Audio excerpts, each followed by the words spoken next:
Top of the day to you, family, and thanks for joining us on another day with the Fresh Anointing Show. Today, we have a special topic we're going to be talking about, the power of personal transformation. And I have a special guest that's going to be with me and talking more about that in detail. And we will introduce her in just a few minutes. But before we do that, will you do me a favor and tell all your family and friends about the Fresh Anointing Show, and make sure you subscribe to us on Facebook and subscribe to us on YouTube as well as like us on Facebook. We'll be right back. Stay tuned. Don't you dare go anywhere. It's the Fresh Anointing Show with Jay Richardson. Let's see what nuggets Jay has for us today on the Fresh Anointing Show. Let's listen in now with Jay Richardson. The Fresh Anointing Show. Yo, my man Jay. Come on. Top of the day to you, and welcome to the Fresh Anointing Show. Once again, thanks for joining us on this great day. You know what I say? It is a day that the Lord has made, and we ought to rejoice and to be glad in it. Today, I have a special guest with me that's going to be talking about the power of personal transformation. It is Michele E. Dickinson. She is a resilience coach, and workplace mental health strategist. She's also a TED Talk speaker, and I'm so excited to have her on the Fresh Anointing Show. She's also an author. She's published a book entitled Breaking Into My Life. Welcome to the Fresh Anointing Show, Michele. Thank you so much for having me. I'm very excited to be here, Jay. Well, great. We are glad to have you on the Fresh Anointing Show. And can you take just a few minutes and tell us a little bit about you, and also let us hear a little bit about the book. I want to hear what the book is about, and then tell us how we can purchase the book. Excellent. Thank you again for having me. So like you said, I'm a resilience coach and a workplace mental health strategist. And what I'm up to every day is I work with organizations to really boost resiliency amongst employees and elevate compassion in the workplace. I do that through workshops, and I also do one-on-one resilience coaching. After this pandemic, a lot of people are needing just a little bit of support, and that's exactly what I do. So I do this work, Jay, because mental health and emotional well-being has affected me significantly. It was the backdrop of my childhood. My mother had bipolar disorder. I was diagnosed with depression, so I know how hard it is to navigate life, but I also know that there are things that we can be doing proactively to preserve our emotional well-being. And that's really what I'm out to share with people so that they know. I wrote my memoir, Breaking Into My Life, after I gave my TED Talk, to really just share the story of what it was like loving and caring for my bipolar mother, and how that experience shaped me and taught me my own resilience, and really did serve me in a way that now I'm really committed to reaching people and really helping people. That's awesome. It's amazing how life takes us through these different paths and on this journey. And sometimes we get off of one journey and get on another journey into another adventure. Michele, as we talk about the power of personal transformation, what is that all about? What is the power of personal transformation? What does that really mean? I think when you use the word transformation, it means to evolve. But to evolve is not something, certainly we get better as we get older, we gain more information, more wisdom. But when we say transformation, I think it's really about having the courage to look within, to look deeply at things that maybe need to be healed so that we can show up the best version of ourselves. Now, let me ask you this question. When we talk about, we know transformation, it has to do with change. Yes. As you said, the older we get, we've been through different things in our lives. We've Yeah. encountered different situations and circumstances in our lives. And sometimes that help us to grow into who we are. So as we transform, as we change into these, I want to use the term into a different person. And let me explain what I'm saying. That can be immaturity. Yeah. I grow, I mature into becoming the person that I feel that God has created me to be. We don't start out like that, but we grow into that. Now, here's a piece, and you talk about this, self-love. So, what is self-love, and how does it help with the power of personal transformation? So when I think of self-love and transformation, I think of the ability to love every aspect of ourselves.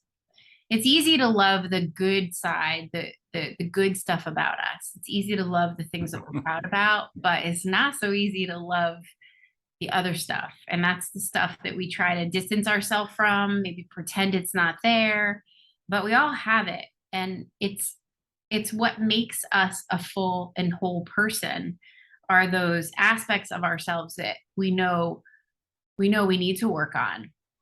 So it's basically loving yourself and loving the challenging aspects of yourself as well, and not, ignoring them or treating them like they don't exist. It's really loving all of you. Yeah. Let me follow up with that. When you talk about self-love, being able to love yourself, love all of you, right? Because sometimes I don't love all of me. Me neither. I'm with you. I am so with you. I'm like, I don't know who that girl is. Yeah, sometimes I look in the mirror, I'm saying, oh no, I'm disappointed in you. Right. But how does it affect your life when you don't love yourself, or like you say, love all of you? Because it has some mental and emotional bearing on us when we don't get to that point of loving ourselves, and again, loving all of ourselves, because I think that's important. Yeah, I feel like people can pick up on the fact if you love yourself or not, right? It's those people that maybe get away with stuff in our lives that we're not keen of. But I will tell you, it's an energy. If you love yourself and you show up for yourself and you stand for yourself and you nourish yourself, you won't tolerate others not showing you love or appreciation. So I think it's an energy, and how it shows up in the world is if you don't love you, who else is going to love you? Right? Like if you don't love you, you can't expect to put that in the hands of other people, because if they see that you don't love yourself, so why would anyone else want to? So I think we really have to stand for ourselves by showing ourselves love and compassion. And that's going to exude an energy out into the world that, I'm here, I love myself, I'm standing for myself, and I expect others to correspond with me in the same way. Mm-hmm. So if I'm hearing you correctly, people can pick up on the vibes. I hear people say that person does not have good vibes, or Right. that. So again, before I can love anyone else, Yes, I have to learn how to love me. absolutely. And if I don't love me, then it's going to be very difficult for me to love someone else, or for someone else to love me. Is that Absolutely. correct? Absolutely. You got it. That's the truth. That is absolutely the truth. And I think we live in a world, Jay, where everybody is looking externally for solutions, and that includes love, right? We're looking externally for, the thing, the widget, the whatever that's going to improve our lives. But so much of what we seek, we have within us. And that includes love. So when we look externally for love, it really has to start with looking internally and loving ourselves, instead of looking for other people and to validate and other things to to make us feel better. So we really have to take the time, step back, look within, and really nourish ourselves and listen to, what there is for us to learn from ourselves instead of going externally. Michele, I want to take this a little bit deeper. Can we go a little bit deeper with this? Let's go. Okay. So does this self-love have to do with mental health, mental wellness? Well, think about it. I mean, everything in life shows up as a direct reaction to who we're being. And if we're not like who we're being has our experiences be very different, right? So you don't love yourself and you don't have love for who you are, your experience of life is very different. So, and if you're looking externally for validation or externally for love or externally for a solution, you are paralyzed. You don't have your own answers. You're having to reach out and try to get those answers. But when you think about emotional well-being and mental health, we want people to be whole and complete in and of themselves, right? If you're feeling whole and complete and at peace with yourself, you give yourself an opportunity, a chance to be balanced in your brain, have brain balance, right? So anxiousness, not having anxiousness or having depression, it's really hard. Life occurs hard when you have those two things that you're navigating.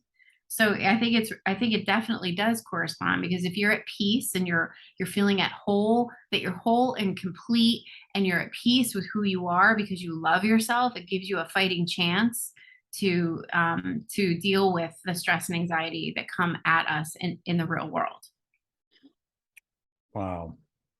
All right. So now you mentioned earlier about you grew up with a bipolar parent. How did that affect your life?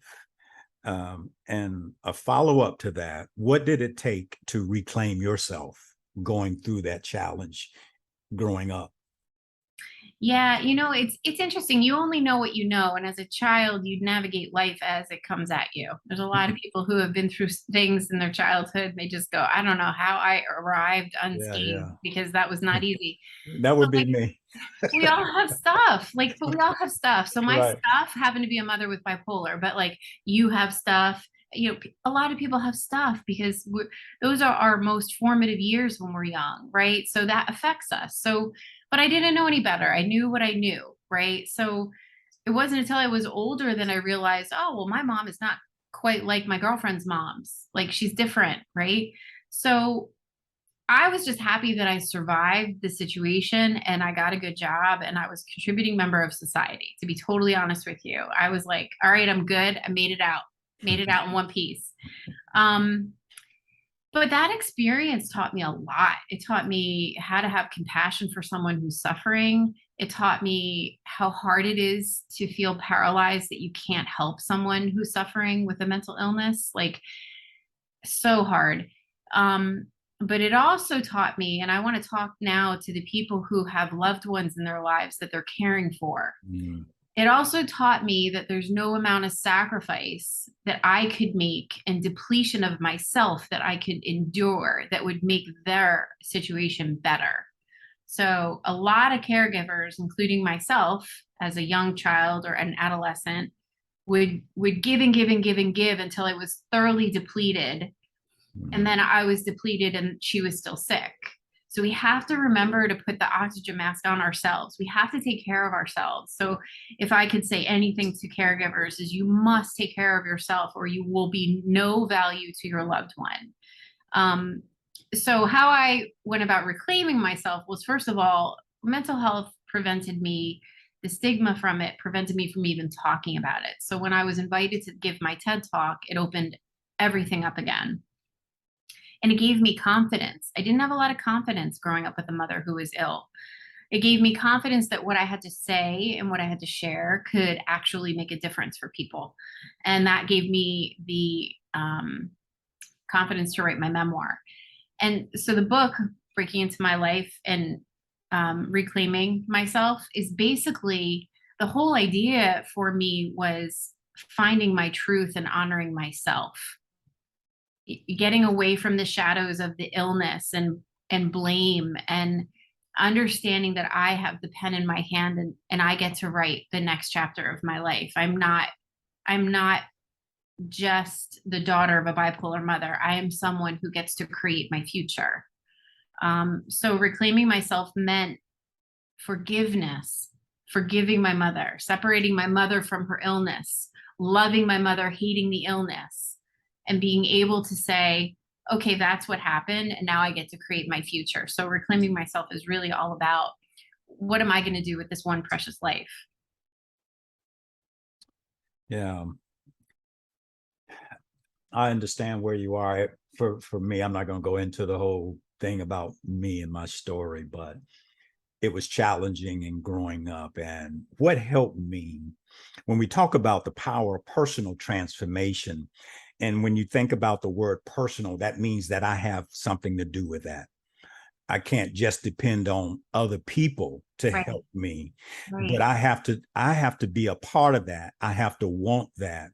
And again, as we talked about earlier, when you talk about transformation, it is about change. It's about growth. It's about maturity. And there is power in that.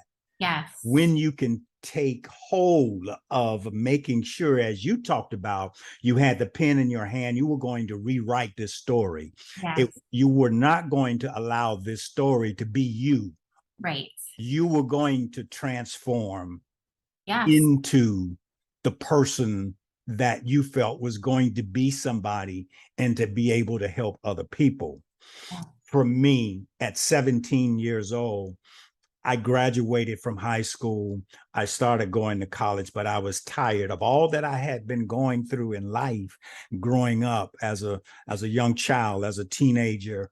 And my mom said, when I told her, I want to go to school right now. I went to school year round. I just went to school. That was something. Not that I was all that smart and everything, but she made me go to school. And so she said, well, you're not going to just do nothing and run the streets. My mom was very, very, very direct. We call her true blue because she didn't play, right. My mom would use the term, I may be a small piece of leather, but I'm well put together. So at 17, I joined the United States Marine Corps. Nice. That's what grew me up. That was a part of my personal transformation because it taught me discipline. Yeah. I had to learn how to be a disciplined person and to discipline myself.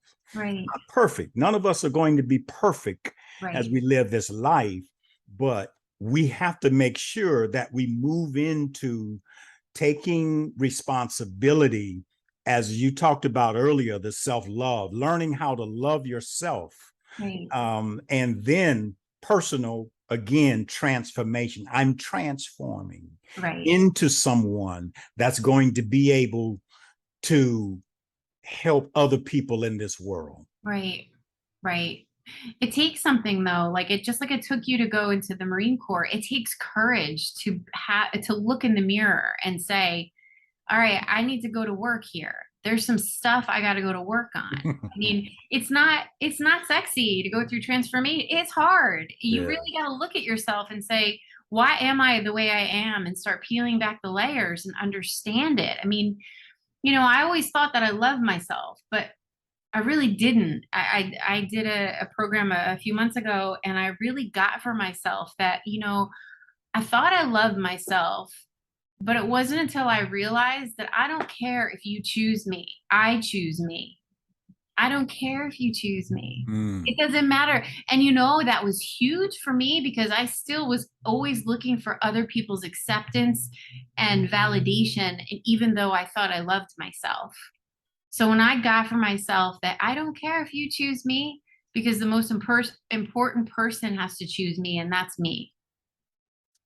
That's so powerful. And I think that so many people get caught up right there, what you just said. They don't choose themselves. They allow other people to choose for them, or they feel like they're not valuable. Therefore, when you have that feeling, then you don't feel loved by yourself.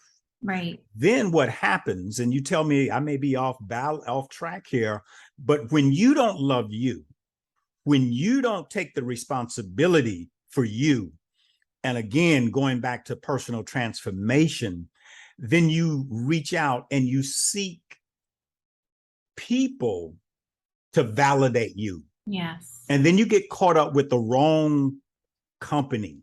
Yes. Bad company corrupts good morals. Yeah. You could be a good person, but you get caught up with the wrong crowd because you're looking for someone to validate you. Or you fall into the performance trap. You're performing for other people because you want them to like you. You want them to love you because you can't love you. You feel like if I can get somebody else to validate me and to love me, then I'll be okay. But I want to say you're not going to be okay until you take responsibility and you learn how, as you've talked about, to love yourself and get to that point where you can love all of yourself. Yes. As you said, it's not pretty. It's not a walk in the park. Right. It's difficult. It has to. It takes discipline. And I'll stop. No, what you say is so right. The other thing I will add to that is the conditional love. Like, a lot of us, our parents, let's just disclaimer here. Our parents do the best they can with what they know at the time, and they screw us up. It's the reality. Like we don't come with the owner's manual for how to raise a human, right? Come on. Right. So the thing that I learned too is like my love I learned conditional love growing up. I do this for you, then I get your love in return. That's conditional love. That's not unconditional love. That's contingent upon you doing an action. What I had to really learn for myself is I deserve love regardless of what I do or don't do. Right? That's unconditional love. Like, it's not out for what can you do that in return is going to grant you this thing called love. Like, I mean, that was a huge eye opener for me because I had been raised that way. If you do this, this, and this, then we'll give you that, that's conditional love. And so we have to be aware of that because just like you said, when you're seeking other people's validation, like chances are you're doing something for them and it's not genuine love, it's conditional love. So always you have to have that love for yourself, no matter what. Like, you're not going to fill your cup seeking it outside of yourself. Yeah. Michele, this is great. Family, we've been talking with Michele E. Dickinson about the power of personal transformation. And I'm so excited of what she has shared. I pray that you have gotten some spiritual nuggets, some personal nuggets that can help you move into that place of that transformation. And if you know someone, share the podcast with them. Michele, again, how can someone purchase your book, and tell us about your website? Sure. If someone wants to get in contact with you, give them the information. Absolutely. So my book is available on Amazon. It's called Breaking Into My Life. But if you're interested in the work that I'm doing, I'm always putting out content around resilience and emotional well-being on social media. So the best thing to do is to just follow me on LinkedIn. And if you're interested in having just a simple conversation, I'd love to hear from you. So reach out to me there. That's probably the best way. Well, thank you so much. Any closing thoughts, Michele? No, I love that you wanted to have this whole conversation, and that self-love is such an important topic. And we really need to get that we have to love ourselves. We genuinely do. And so I really want to challenge people to really start looking within and make sure that you do love you, because how you'll show up in the world is very different. Thank you so much, Michelle. I hope we can get you back sometime soon in the near future to talk some more about this. This is so great. And I think there are so many people that really need to hear this.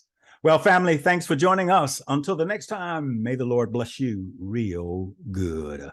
The views and opinions expressed by the program participants are not necessarily the views of the Fresh Anointing Show. That's going to wrap it up for the Fresh Anointing Show. Thanks for joining us. Keep your head up. Until next time, forget the former things. Do not dwell on the past. See, I am doing a new thing. Now it springs up. Do you not perceive it? The Fresh Anointing Show.